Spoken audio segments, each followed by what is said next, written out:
क्या आपने कभी 15 लाख रुपए की मानद जॉब देखी है, वो भी इस्लामाबाद में? जी हाँ, ICMPTD ने अपने लेटेस्ट पोजीशन अनाउंस कर दी है। पोजीशन है सीनियर कंट्री ऑर्गेनाइजेटर की। ये एक इंटरनेशनल ऑर्गेनाइजेशन है जो कि माइग्रेशन पॉलिसी पर काम करती है। लोकेशन है इस्लामाबाद और कॉन्ट्रैक्ट है 12 महीने का। लेकिन ये जॉब सबके लिए नहीं है। इसका कम से कम 8 साल का तजुर्बा होना चाहिए, जो कि प्रोजेक्ट के बारे में मास्टर डिग्री होनी चाहिए और पाकिस्तान इंस्टीट्यूट से एक साथ काम करने का तजुर्बा होना चाहिए। सैलरी के अलावा आपको मिलेंगे हेल्थ इंश्योरेंस और पूरे 6 हफ्तों की छुट्टियां। अप्लाई करने की आखिरी तारीख 30 मई 2026 है।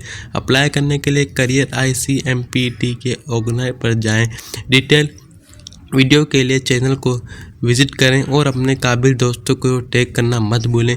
मज़ीद इंफॉर्मेटिव वीडियो के लिए हमारे चैनल को लाजमी सब्सक्राइब करें। मैंने एक लॉन्ग वीडियो बनाई है जो कि आप मेरे चैनल में जाकर वॉच कर सकते हैं। Thank you.